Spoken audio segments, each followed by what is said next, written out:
नमस्कार, बिहार तक की खास चुनावी पेशकश चुनाव तक देख रहे हैं आप और मैं हूं प्रेरणा। बिहार में जंग है महागठबंधन और एनडीए के बीच।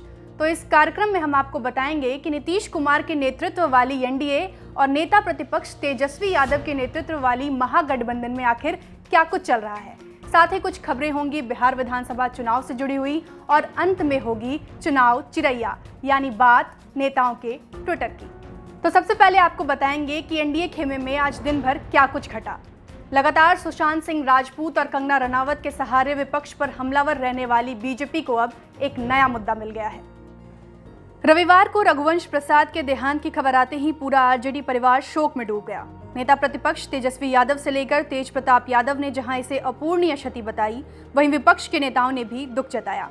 लेकिन इस पूरे मामले में प्रधानमंत्री नरेंद्र मोदी का आया बयान कुछ और ही इशारा करता है। असल में पीएम मोदी ने रघुवंश बाबू के निधन पर शोक तो जताया, लेकिन उनके अंतिम दिनों के उस दर्द को भी छू लिया जिससे आरजेडी को आगामी चुनाव में नुकसान हो सकता है। प्रधानमंत्री ने कहा कि रघुवंश बाबू के भीतर पिछले कुछ दिनों से मंथन चल रहा था। जिन आदर्शों को लेकर चले थे, जिनके साथ चले थे, उनके साथ चलना अब उनके लिए संभव नहीं था। उनका मन जद्दोजहद में था। उनके भीतर एक मंथन भी चल रहा था। जिन आदर्शों को लेकर के चले थे, जिनके साथ चले थे, उनके साथ चलना अब उनके लिए संभव नहीं रहा था और मन पूरी तरह उस जद्दोजहद में था। वहीं अब एनडीए का हिस्सा हो चुकी हम पार्टी ने भी रघुवंश बाबू की मौत के पीछे लालू परिवार को दोष दिया है। आपको याद होगा कि रघुवंश प्रसाद ने एम्स की बेड से जो आखिरी संदेश पत्र लिखा था, उसमें अप्रत्यक्ष रूप से आरजेडी के भीतर पैर पसार चुके परिवारवाद का जिक्र किया था। उन्होंने कहा था कि जिन पोस्टरों पर बिहार के जननायकों की तस्वीर होनी चाहिए, वहां एक ही परिवार के 5 शख्स की तस्वीर लगी होती है। लेकिन एम्स की बेड से आए रघुवंश प्रसाद की सभी चिट्ठियों पर अब आरजेडी सवाल उठा रही है। आरजेडी के अनुसार कोई आईसीयू से पत्र कैसे लिख सकता है। वहीं दूसरी तरफ बीजेपी ने इसे मुद्दा बना लिया है। स्वयं प्रधानमंत्री और एनडीए की ही घटक दल हम की तरफ से आया बयान साफ जाहिर करता है कि सुशांत कंगना के बाद बीजेपी अब रघुवंश प्रसाद की मौत मामले में भी विपक्ष पर हमलावर रहेगी। प्रधानमंत्री नरेंद्र मोदी लगातार बिहार को चुनावी सौगातें दे रहे हैं। चुनावी इसलिए क्योंकि ये सौगातें बिहार को ठीक विधानसभा चुनाव के पूर्व मिल रही हैं। इसी क्रम में प्रधानमंत्री मंगलवार को बिहार के नाम 541 करोड़ की योजनाओं की सौगात देंगे।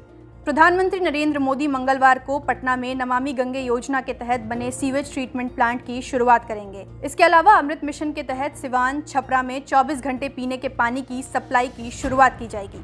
वहीं मुंगेर में भी ऐसे ही एक मिशन की नींव रखी जाएगी, जिसके तहत मुंगेर इलाके में पीने का साफ पानी पहुंचाया जाएगा। साथ ही मुजफ्फरपुर में रिवर फ्रंट डेवलपमेंट स्कीम की भी शुरुआत होगी। स्कीम के तहत घाटों का सौंदर्यीकरण होगा। बीते रविवार को भी प्रधानमंत्री ने पेट्रोलियम से जुड़े कुछ प्रोजेक्ट्स बिहार को सौंपे थे। प्रधानमंत्री करीब 10 दिनों में बिहार को कुल 16,000 करोड़ रुपए की योजनाओं की सौगात देंगे।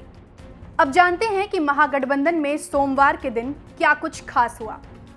असल में डॉक्टर रघुवंश प्रसाद के निधन के बाद आरजेडी अब दावा कर रही है कि एम्स बेड से लिखी गई उनकी सारी चिट्ठी झूठी है। आरजेडी के प्रवक्ता और विधायक भाई वीरेंद्र ने कहा कि जब कोई व्यक्ति वेंटिलेटर पर हो तो वो कैसे पत्र लिख सकता है। बता दें कि 10 सितंबर को रघुवंश प्रसाद सिंह ने एम्स से एक सफेद कागज पर मात्र चंद शब्दों में अपना इस्तीफा लालू प्रसाद यादव को भेज दिया था। हालांकि लालू यादव ने रघुवंश प्रसाद सिंह के इस्तीफे को स्वीकार नहीं किया था। अब रघुवंश प्रसाद सिंह के पत्र को ही आरजेडी ने झूठ करार दे दिया है। आरजेडी नेता भाई वीरेंद्र ने दावा किया है कि रघुवंश प्रसाद सिंह द्वारा लिखा गया पत्र झूठा है। उन्होंने कहा कि मुख्यमंत्री नीतीश कुमार लाश पर राजनीति करने में लगे हुए हैं। रघुवंश बाबू ने कभी आरजेडी को नहीं छोड़ा है। भाई वीरेंद्र ने दावा किया है कि हॉस्पिटल से रघुवंश बाबू के द्वारा लिखा गया पत्र झूठा है। जब कोई व्यक्ति वेंटिलेटर पर हो तो वह पत्र कैसे लिख सकता है। हमारे देश की सड़क चौराहों पर जब तक नेता के बड़े बड़े पोस्टर नजर नहीं आते, तब तक यह महसूस ही नहीं होता कि देश में चुनावी मौसम आ गया है। बिहार में भी होर्डिंग्स, पोस्टर और बैनर का दौर शुरू हो गया है। आरजेडी के चुनावी पोस्टर में इस बार लालू प्रसाद यादव की जगह तेजस्वी यादव दिखाई दे रहे हैं। हर जगह तेजस्वी की तस्वीर है और साथ में लिखा है नई सोच, नया बिहार, युवा सरकार अब की बार। ऐसे ही कुछ और पोस्टर हैं जिस पर बिहार की नीतीश सरकार पर निशाना साधते हुए लिखा गया है, न आई बहार न बदला बिहार, फिर काहेगा नीतीश कुमार, बनेगा सपनों का बिहार, आने दो तेजस्वी सरकार। तेजस्वी हर मंच से युवा बिहार और नया बिहार बनाने की बात कह रहे हैं। उधर दूसरी तरफ बीजेपी आत्मनिर्भर बिहार बनाने का दावा कर रही है। ऐसे में किन की बातों या दावों पर जनता भरोसा करेगी, या तो चुनाव के नतीजे ही बताएंगे। अब बारी बिहार विधानसभा चुनाव से जुड़ी छोटी छोटी खबरों की। बिहार विधानसभा चुनाव की तैयारी कैसी है, यह जानने के लिए दिल्ली से आज चुनाव आयोग की टीम बिहार पहुंची। चुनाव आयोग की टीम 2 दिनों तक सभी जिलों के डीएम और एसपी के अलावा 5 प्रमंडल सारण, दरभंगा, कोशी, पूर्णिया और मुंगेर के प्रमंडलीय आयुक्तों के अलावा वहां के आईजी और डीआईजी के साथ बैठक करेगी। माना जा रहा है कि आयोग जल्द ही बिहार चुनाव के तारीखों का ऐलान कर सकती है। पूर्व सांसद और जन अधिकार पार्टी के अध्यक्ष पप्पू यादव ने मुख्यमंत्री नीतीश कुमार पर निशाना साधा है। पप्पू यादव ने नीतीश को चैलेंज करते हुए कहा कि अगर नीतीश ने बिहार के लिए 15 साल काम किया है तो वह अकेले चुनाव क्यों नहीं लड़ते। वो अकेले चुनाव नहीं लड़ सकते, इसलिए नरेंद्र मोदी का सहारा ले रहे हैं। संसद सत्र के पहले दिन ही आज बिहार के एक नेता ने झंडा गाड़ दिया। पूर्व पत्रकार और नीतीश कुमार के करीबी हरिवंश नारायण सिंह राज्यसभा के उपसभापति के रूप में दूसरी बार चुन लिए गए हैं। हरिवंश नारायण एनडीए के उम्मीदवार थे, वहीं विपक्ष की तरफ से उम्मीदवार के रूप में आरजेडी सांसद मनोज झा थे। हरिवंश नारायण के चुनाव जीतने पर प्रधानमंत्री और मुख्यमंत्री नीतीश कुमार ने उन्हें बधाई भी दी है।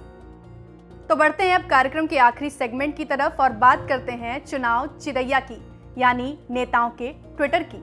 जहां एक तरफ बीजेपी बिहार में प्रधानमंत्री नरेंद्र मोदी के चेहरे पर चुनाव प्रचार कर रही है, वहीं ट्विटर पर अत्यधिक सक्रिय रहने वाली बिहार की मुख्य विपक्षी दल आरजेडी ने सोमवार को प्रधानमंत्री द्वारा बिहार को दी जा रही चुनावी सौगात पर तंज कसा है। तंज कसते हुए आरजेडी ने लिखा, जो बिहार के मजदूरों के लिए समय पर ट्रेन नहीं चला सके, ट्रेनों और बसों का भाड़ा नहीं दे पाए, वो बहेलिए आज करोड़ों की चुनावी पैकेज बांट रहे हैं। चुनाव खत्म, बिहार से रिश्ता खत्म, पैकेज खत्म। चुनाव के इस महाभारत में हर दिन नए हमले होंगे और उन पूरे हमलों का ब्यौरा लेकर मैं आपके सामने आऊंगी। लेकिन आज के कार्यक्रम में बस इतना ही। मिलते हैं कल इसी वक्त चुनाव तक में। शुक्रिया।